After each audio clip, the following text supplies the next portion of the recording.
He has served as the chair of the budget for the state of California, which is the 5th largest economy in the world, over $200 billion. The Board of Supervisors is the largest local governmental agency in the country. It has a budget of $36 billion. So these are big numbers, but obviously because Holly's handled our state budget, she can certainly wrap her head around the county budget. But more to the point,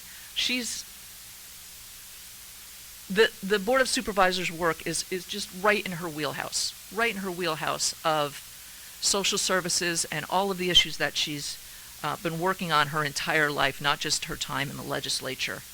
So her budget and policy expertise and her in-depth understanding of the impact state funding has on our county, along with her ability to lead with integrity, makes her uniquely qualified to fulfill the responsibilities of the supervisor seat, while bringing, thank you, Mike, got my 1 minute, much needed equity to the 2nd supervisorial district. I don't know if everybody is really aware of just that the 2nd district, out of all of LA County, has the highest health and economic disparities in LA County. I put this up here. I don't know if everybody could see it, but this is a picture of our district, which, even though it doesn't include Skid Row, includes a lot of really impacted neighborhoods that are poor or very working class areas that Holly will know how to do the best work for all of those folks there. And I really hope and appreciate your support in her absence, and thank you for listening to me.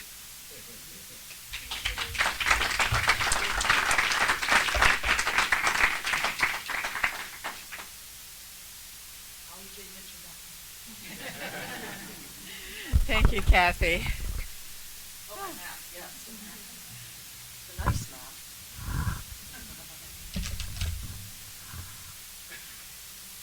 So the next candidates we'll have coming up, and Ingrid has just gone out to get the sandwiches, so I don't have the name tags, I'm sorry. But before that, there is another election coming up on our ballot on March 3rd, and that is for Los Angeles County Democratic Party Central Committee. And I think there are some people here who are running for this office. There are 7 to be elected from each assembly district. So if you are running for county committee, can you raise your hand, please, if you're a member of the club and you want to announce your candidacy in what district? Damien. Hi, my name is Damien Petty. I'm running in the 52nd district, which is Olive Burke's district, and been a voting rights advocate for many years now, and would love to represent your interest the county club. Perfect. Damien Petty, AD 62. Anyone else? Sarah, you're running, yes? Just Sarah, this is Sarah Roos, running in AD 54. Sydney Conlager's district, longtime member of the club also. So, Sydney. Yeah, Voter's Edge is the way to go for all of our bios. I also am running. Cara Robin, AD 62, and lucky me, I'm first on the ballot. Somebody else, Susan Shu was here. Susan was also a member of the club, is running. I'll be sending out the lists of all the members of the club who are running from each district. Okay, so vote for us. Okay, so next we have our district attorney candidate. I'd like to call up Rachel Rossi. Rachel Rossi. Rachel Rossi. Why is she not here? Is she on her way? She signed in. She had sent her maybe she's in the restroom. Sent her questionnaire. Okay, but it's crossed off. Okay, so all right. So then we'll have the surrogate for George Gascon, Joseph Iniguez. I think I pronounced it right.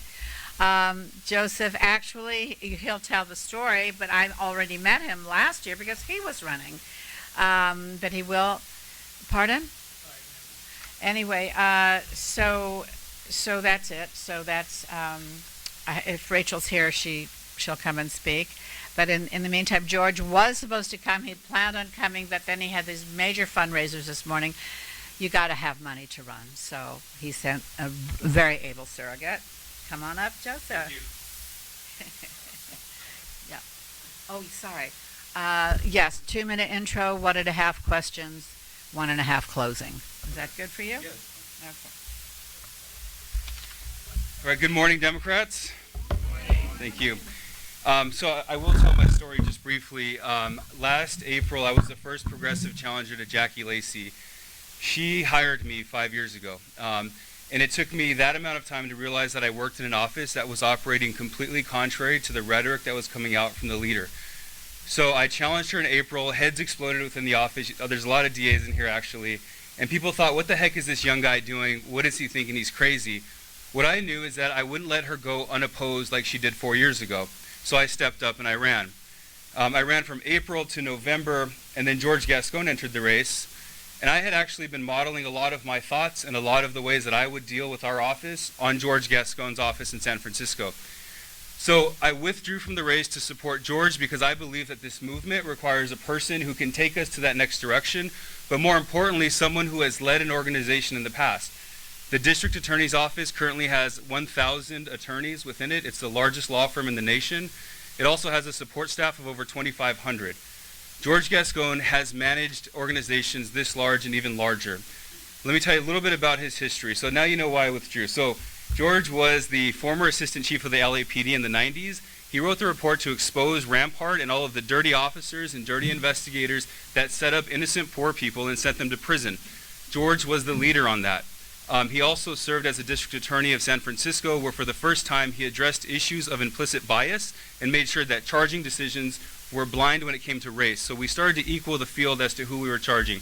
He used trauma-informed victim advocates to treat those victims of sexual assault and sexual violence. He also was the first district attorney in the state to come out strongly against the death penalty. To contrast that with Jackie Lacey, who has put 22 people of color on death row during her administration alone. That's more than several southern states combined. George is a true progressive. He's actually the leader of the progressive movement when it comes to DA's offices.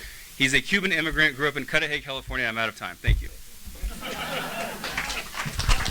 All right, Joseph, I have questions, and do you feel that you can answer for George? Have you had the conversations? We know each other really well. We had a meeting of the mind. I'll try, but if I don't know his response, I won't answer. All right, Let's so go for it. how then will George balance the public's demand for reform with his responsibility to ensure public safety? A couple of things. So George in San Francisco was actually able to operate his jail at a 30% vacancy. So when he started the district attorney's office in San Francisco, the jails were full. What he did in that time period was actually reduce the number of people incarcerated while also reducing the violent crime level within San Francisco. You guys will often hear this scary rhetoric. He was on Fox 11 News last night arguing for Prop 47 and why the narrative is contrary to the real effects of it. People will point to San Francisco and say, well, look at their auto burglary rates, right? Cars were getting broken into. The number of cases that were actually presented to the district attorney were in the handful compared to the thousands of victims that were impacted. You can't prosecute a case that you don't receive. So to answer your question, George not only operated at a lower crime rate within San Francisco, he had a vacancy in the jails because he understood that over-incarceration doesn't keep you safe. The number one goal of the district attorney is to keep folks safe. We don't have to do it at the expense of locking up too many folks. Okay, good. What is his plan then to mitigate the racial and ethnic bias and racial disparities evident in the prosecution of police officers for shooting unarmed civilians, given that police use of force has become the 7th leading cause of death for young black men, and only one officer has been charged in LA in over 20 years? Minute and a half? Yeah. Really good question, and it has two parts to it. The first part to this response is the law is extremely protective of police officers and their actions that they take while on duty, including lethal force. I'm talking really fast, but the clock's running. George actually went to the state level and argued that the law should be changed because we allow police a little bit too much discretion when they pull the trigger on that gun. We want officers to go home safe at the end of the shift. That is also a goal. But the standard used to be whatever force was reasonable to stop a threat. And if the officer deemed that shooting the gun into that unarmed black person was reasonable, it was justified. Now, what George argued for was that it must be necessary, and there was a huge backlash from law enforcement saying, how dare you change our standard? George's position was first that you ought to just use the force that you actually need to, right? We ought to de-escalate situations and make sure that all parties are safe. George was written up in the 90s for not killing someone while he was with his partner because they said he endangered the life of his partner. Well, guess what? All three of them went home at the end of that shift. To address the police shootings within the office, George in San Francisco established the Independent Investigations Bureau, where he actually removed the charging decision from the DA's office and put it into the hands of former defense attorneys, civil rights attorneys, and retired judges. So he let experts from other areas of the law determine whether or not charges should be recommended for a police officer. So he was the first to actually remove the DA's office from the police when coming up with that decision. And I'm out of time. Okay, for your final question, what do y'all see as the role of the police and the district attorney in reducing homelessness? I think that, and I'm answering for George here, we've had these Yeah. conversations. For too long, we have relied on the jail as a solution to all of society's problems. And I got to tell you, George has this view of the system where when you think of addiction, how did we get to a place where we saw someone with an illness and we thought that branding them a criminal was the proper response to that? It is archaic. If somebody has cancer, we don't take a hammer to them and start saying, let's cure this disease. But that's what we do to addicts. So the role of criminal justice, first of all, is to deal with those who are dealing in drugs, right? Because we obviously don't want people on the streets selling dangerous narcotics. But when it comes to mental health issues and straight addiction, these lead to homelessness. The County Board of Supervisors has failed. We have not provided the resources to these vulnerable populations. We've relied on the criminal justice system, and it has become a crutch to blame all of society's problems on. We cannot continue to do that. When George passed Prop 47, when he wrote that bill, we knew that less people would be filtered in and out of the jail, and a lot of other public agencies didn't like that because you couldn't point to the jail and say it's your fault. So, of course, there is an important community safety aspect to dealing with homelessness, but the criminal justice system cannot be the answer for all of those problems. Good. Yes. I need water. Thank you. You need water. No, I'm I'm good. sorry. I'll get I you can- water. Okay. Now you want to do a wrap here? I do. A couple of things. George Gascon is truly a man of the people, and it sounds kind of corny or cliche, but let me tell you about his life. I ended with this in my opening. He immigrated here from Cuba when he was 13 years old. He had one suitcase. The police agencies just released a TV ad that is playing now that demonstrates a white man stuffing one briefcase with a bunch of items and trying to flee town. Not only was it racist because they said Gascon, it's Gascon, they're scared. And so they make fun of his immigrant background. George has never shied away from a fight, and that included when he was in the LAPD, rising to the level of assistant chief while also exposing corruption. George was a leader when, as a chief of police in Mesa, Arizona, he went to Congress and fought Joe Arpaio. He went to Congress and said, Joe Arpaio is doing a lot of racist stuff, and it's affecting our communities. It's keeping kids from schools. It's keeping people from going to work. Mesa, Arizona fired him for doing that. George wasn't afraid. Gavin Newsom then appointed him in San Francisco, and he led that city to a place where there was less incarceration, there was less implicit bias being done in charging decisions. He stopped doing the death penalty. He actually included victims and their trauma when making decisions, and he also thought about the incarcerated population that would come back to society and created a panel where there was actually experts within formerly incarcerated people to inform the policies of the DA's office. He's the only DA in the state of California to actually walk San Quentin by himself. He's very proud of that because he was able to connect with all communities because we all belong in this society, even those who are in prison who will one day come back into society. We have to make sure that we're accounting for them as well. Victims and community safety are always first with George Gascon. He has a history of demonstrating that. Thank you so much for having us. Appreciate it.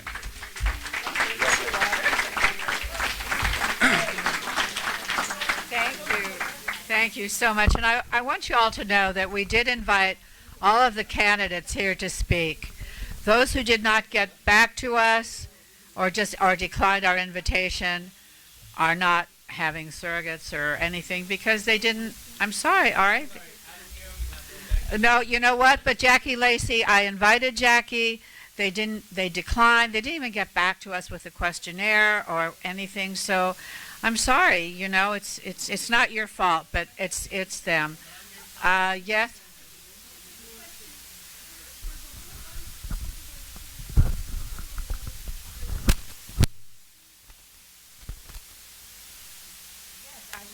I just explained what I just said.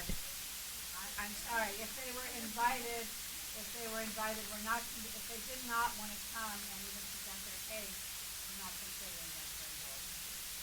Is Rachel here? Rachel Rossi? We did send in a questionnaire and did pay her fees, so I'm really sorry she's not here yet.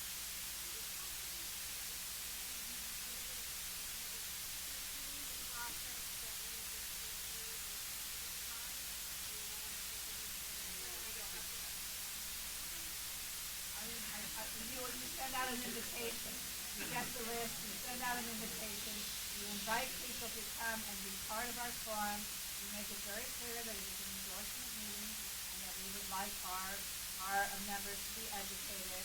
I have posted every one of the questionnaires that I have gotten online. If any of you have looked at them, you can click to them. I was up until 8 o'clock in the morning doing this. Truly. It is not easy. Yes. That's consistent with both all clubs and with the Los Angeles County Democratic Party. The invitations go out. If you don't seek the organization's endorsement, then time is not given to you. That's very consistent. Yes. Okay. Yes. No, we send it out. We invite. I don't expect people to contact you. Yeah, no Republican. No. All right. And now it is time to introduce Alan Dale, who will be leading the judicial candidate forum. Alan, you have your name tag. I don't know how to work out for your timing. You'll have to work that out with Mark.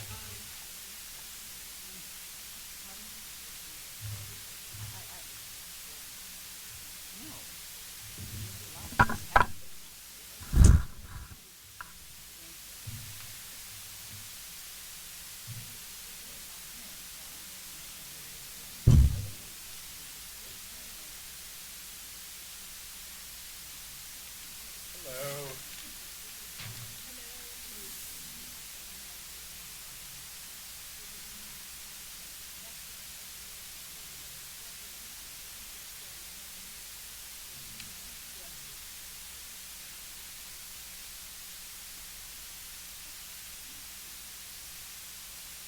Okay.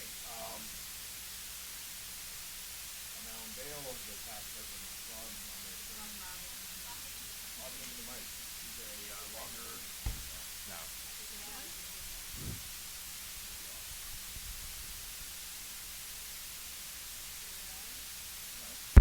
There we go.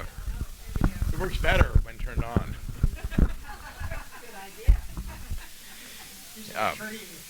I'm an attorney, and I figured that out. Yeah, former Deputy Attorney General of the state of California way long ago, and then in private practice on the civil side.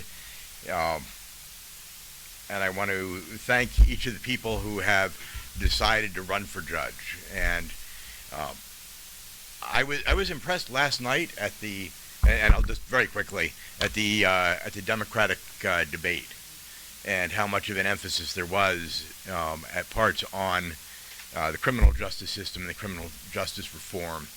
And it seems to me that it's a conversation long overdue, and particularly with regard to racial disparities in that criminal justice system. And so I hope that all of the candidates for judge will take opportunity, even if there's not a direct question asked, but to address that, much as the candidates did last night. We're going to do this in order of the seats. Do we have, what was the agreement with regard to timing? Do we know, like we're going to have a 20-minute opening.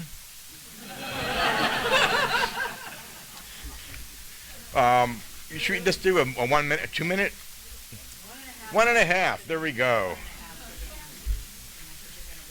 Yeah, let's do Yeah, 1.5 opening and just a minute on the answers if you go a little over, but not much.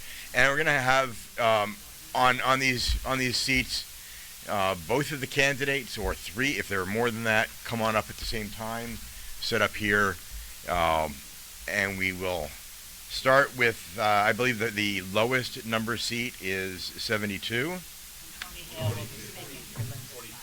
What is it? 42. I do not have any of the questionnaires for 42, but will the candidate or candidates for what? Do you not have a ballot? The ballot has everything's on the ballot. Great. Because they're like they're Republican and they did not interview with the county committee. Yeah, I'm just looking at the questionnaires that I have. Okay. So the first is 42 seat 42, and the candidate here is Linda's son and Tony.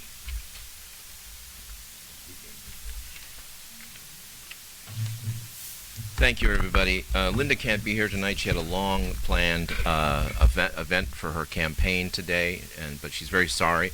But I'm here to represent her as best I can. I'm the elected executive board member of the California Democratic Party for the 66 AD, which is where she lives. And I had the honor of being elected as your executive board member when we were part of the same assembly district. So it's good to be back here with friends. Linda's son is a very qualified candidate for judge. She is a deputy attorney general for California, and not only is she a deputy attorney general, she's a supervisor of others in the office. And in addition to that, she handles a full variety of cases, not just criminal cases, but in every court in the system. And she argues her cases many times to other judges. So she's highly qualified to do this. She is endorsed by the Los Angeles County Democratic Party. She's endorsed by the LA County Federation of Labor. And she's endorsed by some 25 Democratic clubs, including the Democratic Party of the San Fernando Valley. I'd love to have your endorsement. She's endorsed by Ted Lieu, Maxine Waters, Fiona Ma, Betty Yee, Insurance Commissioner Richard Lara, former Treasurer John Chung, and former President Pro Tem Kevin De Leon. And she has what I believe is the largest number of judicial endorsements as well.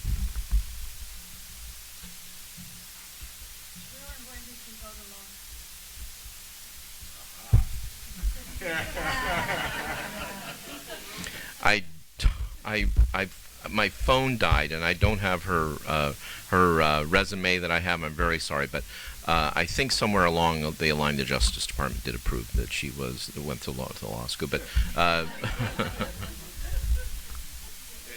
She's in the criminal division? No, she's not in the criminal division. So she handles cases that are cases where licensing cases. So if you have a contractor destroy your home, they go after the contractor. A very high-profile case she had was a veterinarian assaulted a young girl during an appointment with her dog. They faced criminal charges, basically got a slap in the hand for assault, but she was able to go after that person and take away their license to practice and take them basically out of the system.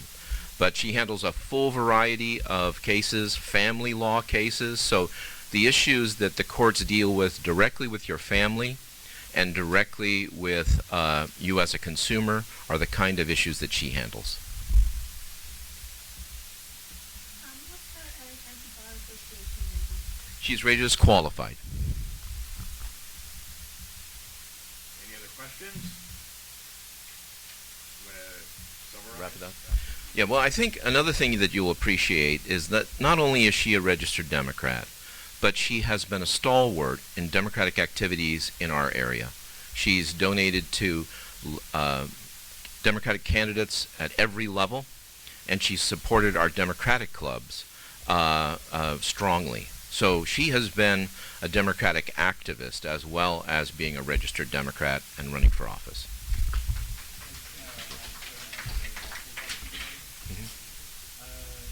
Linda earned her bachelor's degree from UCLA in economics and her law degree from That sounds familiar. But when you get in front of people, you choke and you don't want to get it wrong. So you can also go to lindasunforjudge.com and find out her background. That may have been where you went. And it's FOR, lindasunforjudge.com. Thank you so much. Oh, and if anybody wants to learn more about her, see her exhaustive list of endorsements, just hold up your hand and I'll bring out one of these to you. Thank you. Our next office is Office 72. Well, the candidate for Office 72, come on up. Come on down. And put this in there.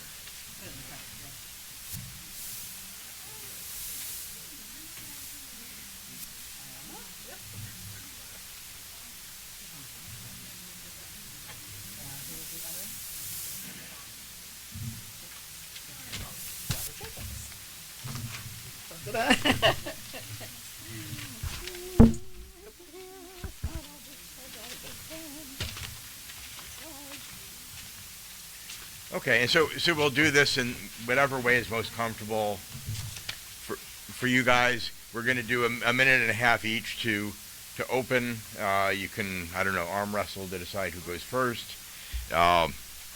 If you want to come up here, that's fine. If you want to stay down there, that's great. That works. And there you go. 1, 2, 3. Is it on? It does not work, so how do I get it on? Can something, okay. So that microphone doesn't work, so I'll be here instead. Good morning, everyone. I'm asking for your endorsement for seat number 72. My name is Marianne Dellinger, again, seat number 72. I was born and raised in Denmark, the sort of bastion of democracy, liberal politics. So anyway, lifelong Democrat. I went to law school at the University of Oregon School of Law, graduated at the top of my class out of almost 200, as number one in my class out of almost 200 people. I'm a notable Fulbright scholar in climate change law and policy, that was mentioned earlier, and we know even the Department of Defense recognizes climate change now as one of the greatest, if not the greatest, national security danger. I've done 10 years of research in that. I'm a law professor currently. I teach a couple of business law classes, and then, as mentioned, I do research in climate change law and policy, and I also worked for judges out of law school as something called a research attorney, which is highly prestigious. I worked for both state and federal trial and appellate court judges, including one on the Ninth Circuit Court of Appeals, which is the second highest court after the United States Supreme Court, is what it's considered to be. And I had a record of every single judicial opinion that I proposed for that court was adopted by the panel. So literally I wrote the law for the Ninth Circuit for a year. So all of that means that I have, and to the best of my knowledge, nobody else has that experience. I have behind the scenes experience working with judges on hundreds and hundreds of criminal cases, civil cases, and so on and so forth that no one else has. I come with a very different background. My name is Marianne Dellinger. I have 3 degrees. I'm almost done with my PhD in law also. So look me up, Marianne Dellinger for Judge, forjudge.com. Thanks.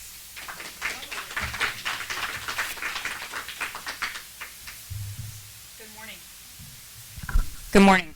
I am obviously not Stephen Miller. I mean Stephen Morgan, or Stephen Miller for that matter.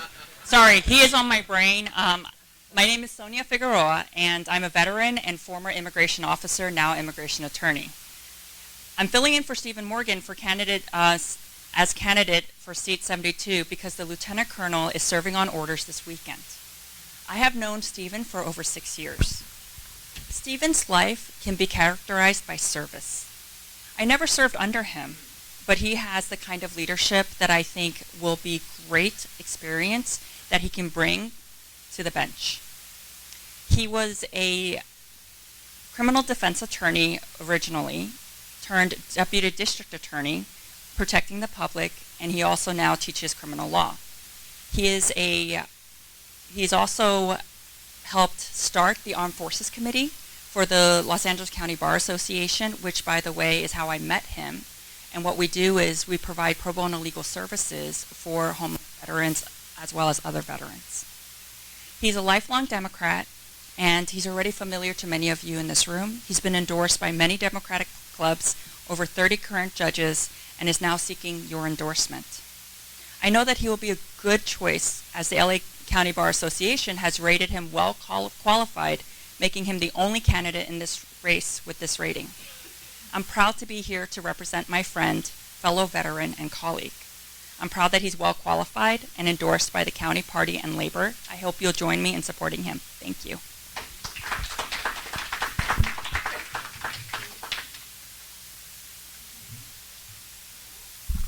Hi, everybody. I prefer the podium. My name is Robert Jacobs. I'm running for Judge Seat 72. Why do I want to be a judge? I am just an immigration attorney, and I'm in a field with primarily district attorneys. And despite this challenge, the LA County Bar Association has deemed me qualified to be a judge. I have been endorsed proudly by the Stonewall Democratic Club after an extensive vetting process, the Mexican American Bar Association, the MABA PAC, the Foothill Community Democrats, and over 60 Superior Court judges and Democrat community leaders. Now, as an immigration attorney, I promote progressive and Democrat values throughout my life. And first with my career as an immigration attorney, I've been doing it 21 years. And for the last 3 years, my career has been to fight the policies of Donald Trump and the Attorney General, currently Barr. And it has been a challenge. The things that we see in terms of children separated from their parents at the border, and when people are trying to do a legal act of applying for asylum in the United States and they're being forced to be in refugee camps in Tijuana, those are the things that I have to deal with each and every day. I do deportation defense. I drive to remote detention facilities in California. I fly to Arizona and Texas to represent the most disenfranchised people in our communities. And those are the values that I bring through my career.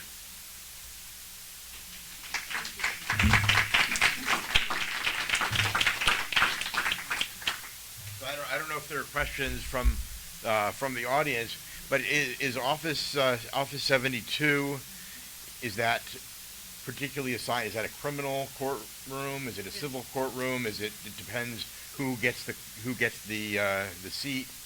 If I could answer that question. So the way the numbers work is more or less completely random. I just signed up for it because a lady had decided she was going to retire, and then if you get elected, they assign you to a certain court and location, and it could be traffic law or criminal law, or it's just whatever the presiding judge in cooperation with you thinks they have a need for and what you could do. So there's no particular meaning to that number. Well, we'll see if the numerologists agree with that. Please. With such distinguished careers on the ground, as it were, can you say why it is that being a judge can further your, why is it better for us as the public for you to be a judge than an attorney? Well, I think that we need people on the bench who have an understanding of the communities in which they serve. And in my practice, I've represented the most disadvantaged people of society, people from all walks of life, all income levels, mental abilities, sexual orientations.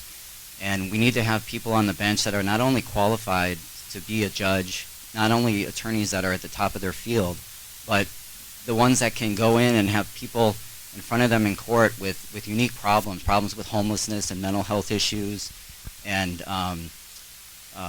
substance abuse problems, and be able to understand and kind of work through those problems with the entire courtroom.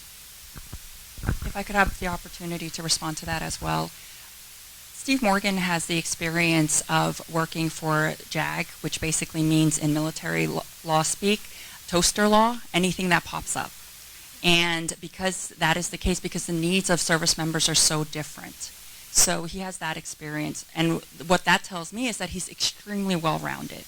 And by being well-rounded, he's able to bring that, not just his experience as a military member, but also the fact that he has a background in trials. And anybody who has any experience with working for anyone else, any other boss, knows that the nurse is the one that actually provides the medicine. that it's the vet tech that provides the medicine, that it's the paralegal that does most of the groundwork for the lawyer. So he has that background and that experience that he can bring to his judgeship that would allow him to be able to be a better judge, because he knows what it's like to sit in front of a judge and waiting for their decision. So I bring something different to the table entirely. I'm also the only female running for that seat. The bench in LA is about 80% male right now, and with all due respect to my male opponents, they do great work. We're obviously all qualified to do the job. The male judges themselves even say that they need more females on the bench. So I'm in front of 100 people, 160 people every single day, granted not as a judge, but as a law professor, but still dealing with people, speeding things up, slowing things down, probing people, judging people, but from that side. So again, something completely different that I bring to the table. I'm also a first-generation immigrant. I'm a breast cancer survivor. I speak 3 languages, so just again, not anything traditional, but still something different. And I really do think the bar needs, or the judiciary needs to be reflecting more of what LA County looks like currently, and what it'll look like in the future. And you can see all my endorsements. I have a whole bunch also. They're on my website. So about endorsements, it's not a side-by-side comparison, just so you know. So people mentioning how many judges have endorsed them, those are people they appear in front of. I don't have as many of that because I don't appear in front of judges because I'm a law professor. I appear in front of hundreds and hundreds of people applying black letter law and demonstrating to thousands of people how that is done. So a little different. And again, what they're hinting at is also, despite my 13 years of experience dealing with law as a law professor, but being different, the LACPA said they didn't find that I had experience enough. So, of course, I wildly disagree with that. It's very different, but that's what I bring to the table, and we need that. Thank you. Okay. So I was about to ask what your LACPA rating is, but it's actually not qualified as a county. And just Correct. a one-word answer, thank you. The other question is, have you ever tried a case as a lawyer or heard a case as a judge, either one? Me, but no, none of us have been judges before. I'm a temporary judge, so I'm done with the training, so I'm going to be sitting for the LA Superior Court. They found me qualified to be a judge on the LA Superior Court. But so yes. Tried a case. So I have not, and it's like going to the supermarket and paying, goods. You can't say that that's the only way. I've run the supermarket. So I was working with judges behind the bench, helping them mediate cases as they did, solving motions. Not very many cases go to trial, but no, again, because I've come from a different background. I worked with 4 judges on the bench doing research. Then that's the background I come with, seeing it behind the scenes, and these folks are fine too. I'm not saying they're not qualified. I'm saying we're all qualified. I bring something completely different to the table, again, behind the scenes. I run the supermarket. I haven't just shopped at it. And we can all do the job. And so, again, take a look at my resume.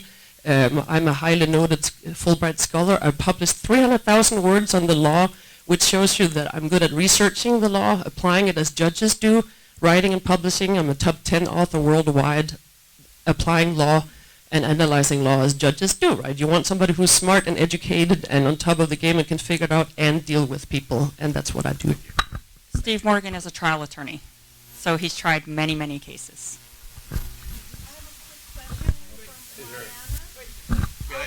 Okay. Oh, as an immigration attorney, my focus is deportation defense, especially for immigrants with crimes. And so in that capacity, I've tried almost up to 1,000 bench trials in the federal court. And in the criminal court, I've done criminal defense as well. I've conducted felony preliminary hearings. And so with that, I have a lot of courtroom and trial experience as well. Thank you. Sorry. Mariana, I just have a quick question. You said they need more women, and there's only 20% women, and as a woman, what specifically, not just because you are a woman, that do you believe in regarding women, or what is the point of view that you have about that? Good question. Should I Thank answer you. See if this one works. I'm not too good with technology, but I think it works. So good point, and just because you're a woman obviously doesn't mean that in and of itself you're better at any job or not. I'm just saying that I think it's important that the bench in LA comes to reflect what LA truly looks like. 50% of people roughly are women. 80% of the judges are men. And again, with all due respect to my opponents, it's unfortunate for them in this particular case. I think I'm going to use this one instead. But that I think, again, it's an aspect that brings, some softer values that I think we all know, and that research is important, right? I do a lot of research, and we really do spend a lot of time finding out what's better for the future of LA County, criminal justice-wise and otherwise. So we know that somebody asked us to comment on that. So quickly, we also need to have more empathy and sympathy, and I think those are some of the female values that are important too. And science shows that female values and considerations are important in society and in government. In fact, some nations even require that parliamentarians be a certain percentage of females. So I just think it's important that, again, color-wise and gender-wise and otherwise, immigration-wise, status-wise, educationally, professionally, that the bench has more diversity than it does right now. And I'm not saying anything bad about my colleagues at all. And yes, we also need to look at people of color differences in the criminal justice system. I think we have time for one last question. Yes. Attorney Jacob, if you become judge, wouldn't that take you away from the important immigration work that you're doing right now? I know, right? Yes, it would. And usually when I tell my clients that, they get really happy and then they get really, really sad. And they say, what am I going to do without you? I think that there's a definite need for good immigration judges, and I would be qualified to do so, and many of my friends are on the immigration bench. But what I see right now through my practice in the Superior Court as well is that there's a lack of knowledge of the Superior Court bench of any immigration issues. And immigration issues intersect with criminal law, most directly with the collateral consequences of crimes. And in my career, a lot of what I do is to try to protect families, keep families together by preventing a father, for example, from being deported for a crime that he committed 20 or 30 years ago. And in that capacity, I can go back, I overturn unfair convictions to save that person and keep the family together. And if I am elected to the bench, I would be the only one with a background in immigration law. I would be a resource to the other judges on the bench for issues such as collateral immigration consequences, and it's something that we so desperately need. If I could also answer that question, if you don't mind, like I said, I'm an immigration attorney, and I'm coming up in a generation behind Mr. Jacobs. So there are many qualified immigration attorneys right now that are fighting the good fight here, as well as on the border, as well as against people like Stephen Miller, whom I can't stand. So because he's making my life difficult, but. What I wanted to say about Steve Morgan was the fact that because he comes from the Deputy District Attorney's Office, right, it is there. The District Attorney can choose not to prosecute or can choose a lesser charge that would keep the person here. And having that background, I think, would make him also qualified. And he has people like me for friends. He can pick up the phone and call me and say, hey, I have this situation. What is the collateral impact that's going to occur if I send this person to jail for 6 months? And I think being informed in those decisions can be enough as judge when they move forward. So thank you so much. And I'll briefly answer that question too. So I'm used to doing the research myself and finding out the correct answers on the trial and appellate court level, including the Ninth Circuit Court of Appeals. So I don't need to call my friends to find out what the law calls for. Additionally, I am also an immigrant myself. First generation, I speak 3 languages. I came here in 1997, lived in Huntington Beach, and then I've been up here. So I feel it first in LA County up in Eagle Rock. So I feel some of the same things on me. I don't look, the typical dark. I don't get all of that, but I do get other things, like, for instance, oh, you're so different that can we really trust you to be a judge, even though it worked, like I said many times, 4 judges that trusted me to do the most difficult of cases, and I did so in hundreds, if not thousands, of cases as their trusted research attorney. And again, we all come to the table with something different, but I really, truly, and firmly believe, with all due respect to my colleagues, but we need someone. I graduated at the top of my class. I'm pretty smart, I've been told, with the law, researching it, but also with people. I have great people skills, so I have the communication and people skills that it takes to be your judge as someone with a little bit of a different background. Thank you. And why don't we do 1 minute for closing? If each of you, why don't? Pardon me? We're good. Are we done? Yes, we're good. We're done. Okay.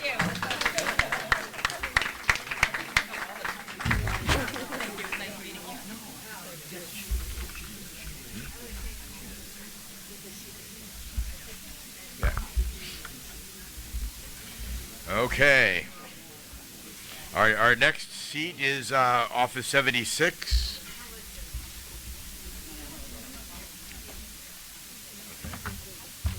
You get to lecture all to yourself. Who's the timekeeper? All right.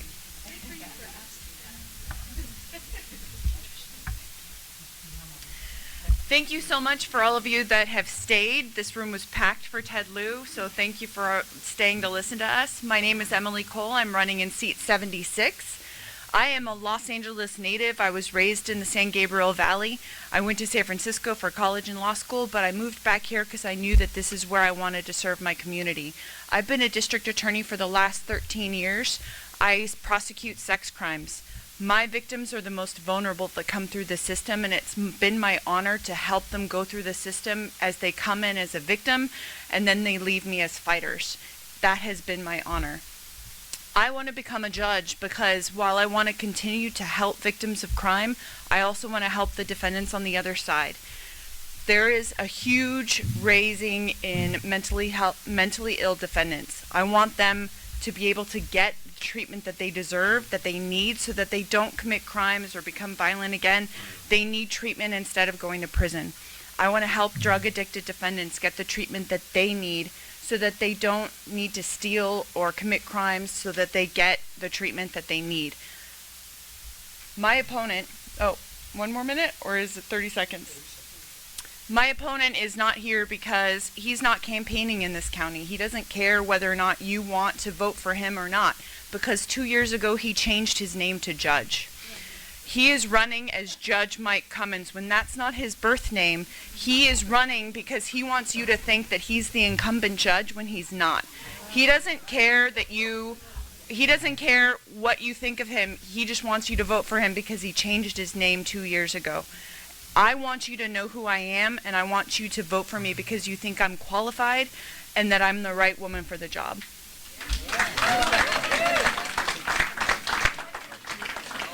Yes, ma'am. In your questionnaire, thank you, Sarah, for posting them all. You note a huge sum of money. Is this part of the story? Why is there so much money being raised in this district? So I've put in that money, whether or not I had it or not, but we pulled money out of the house, but because I need to educate people about my opponent. It's not just about whether or not you know me or why I'm qualified, but people need to know that his name is Judge, not his title. And so the majority of the money that's going out is just to educate the voters on that, because otherwise you're just going to look at the ballot, see Judge Mike Cummins, and think, oh, he's the incumbent, I'll just check his box. And so that's where the most of the money is going. I don't want you to vote for him or not vote for me just because he changed his name. I want you to take that name out of the equation and then compare us. That's it.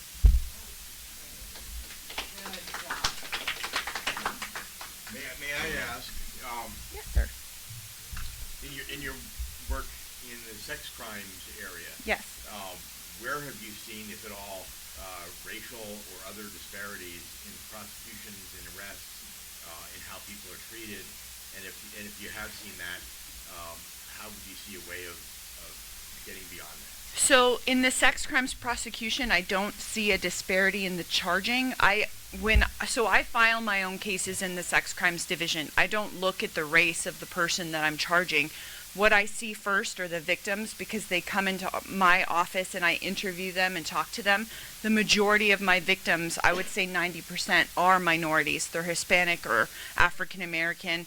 So those are the victims that I'm dealing with, and then I get to the defendant afterwards. I look at the victims. Has a crime occurred? Do I have corroboration for this charge? And then if I say yes, then I look at the defendant's record, whether or not there is one. But when I'm deciding to file a case, I do not look at the race of the suspect.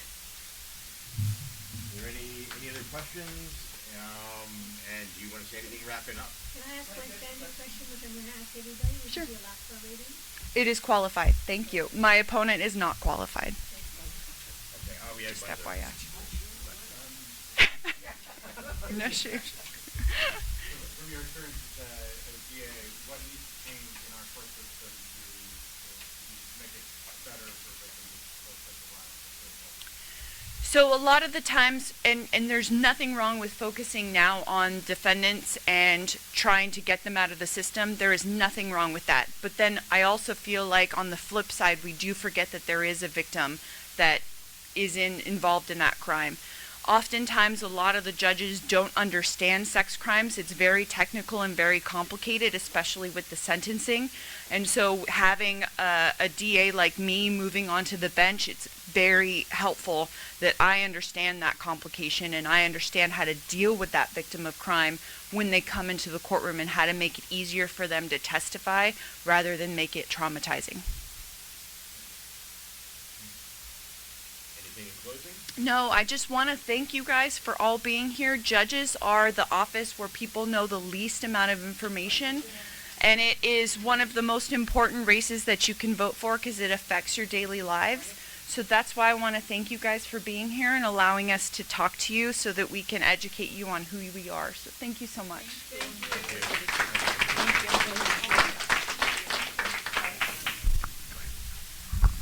Yeah, and one of the reasons that we do this every year that there are judicial races, is that you will all be aware of who the Democrats are. You know, we only hear from the Democrats, and it's really important to elect Democratic judges. Some people do, I think, change their party affiliation to become Democrats, really to maybe run for our endorsement, but then hopefully they see the light and they'll stay with us, you know. But anyway, remember the names and spread the names around. Tell your neighbors. That's why we post it online.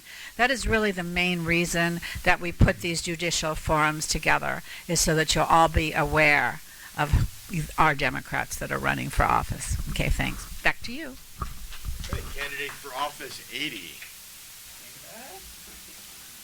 It's David and who else? And Clint, right? Yes. I like Vanna White here. Vanna White.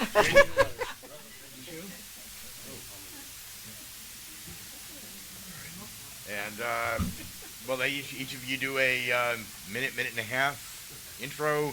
You can sit. Either way. Yes, my name is Clint McKay, and I'm running for office.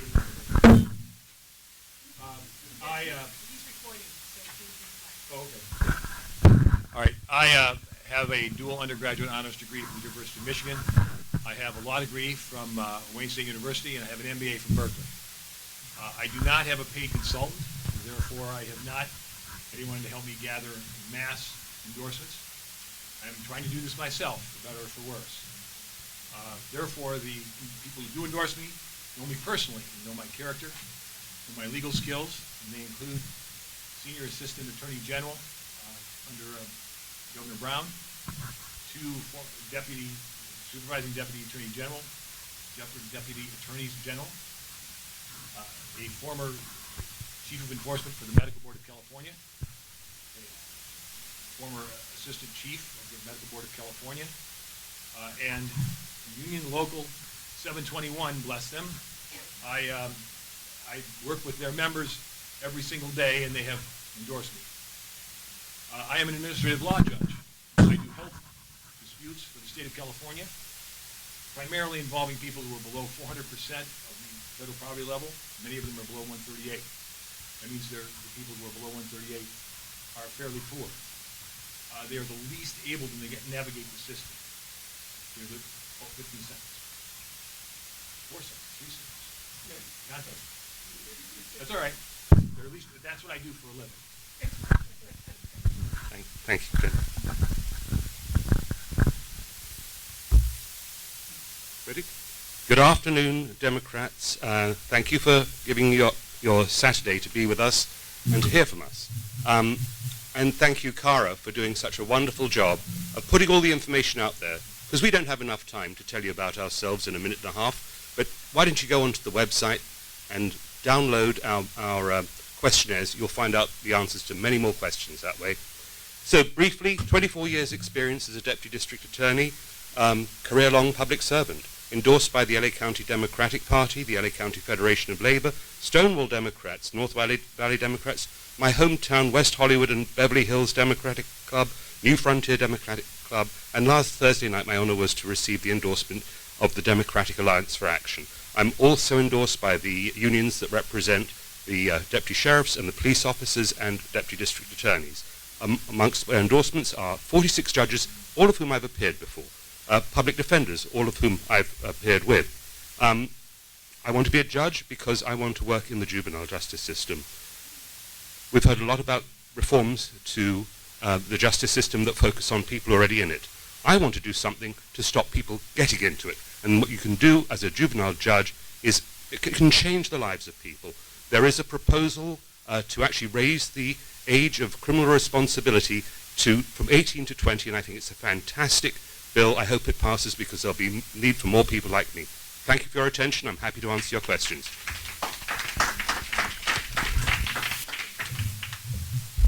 I think Ellen has her hand up. I asked everybody, as you know by now, what your last four ratings are? Qualified. Roll call. How many times have both of you run for judge?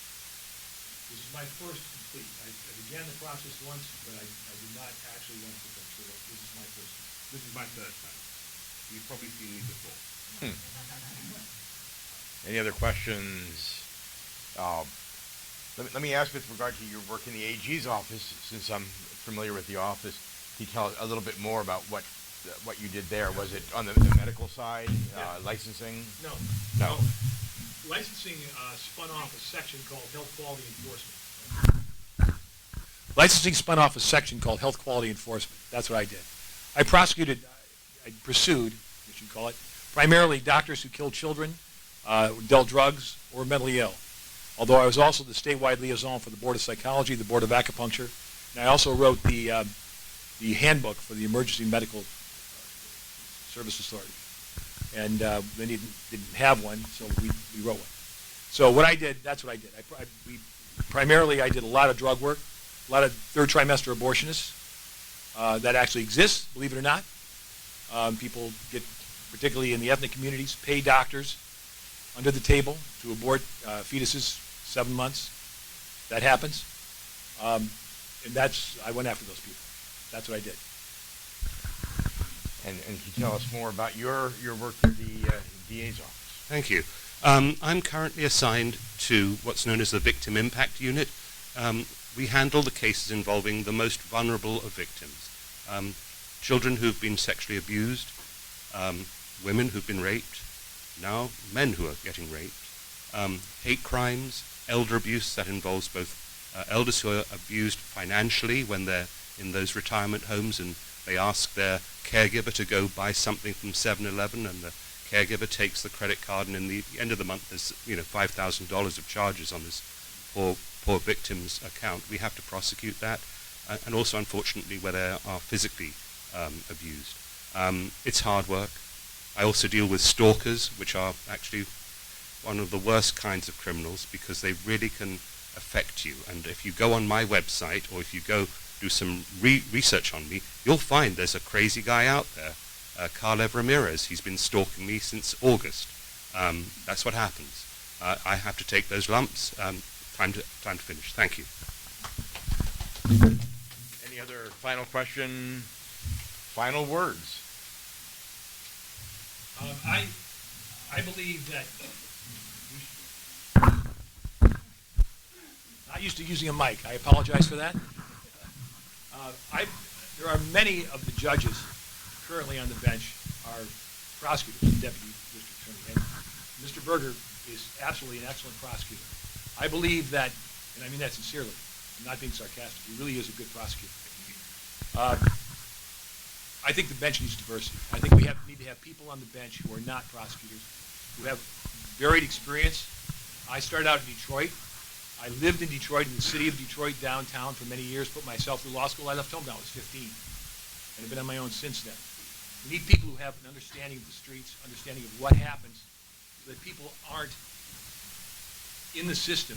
The concept is there's two things.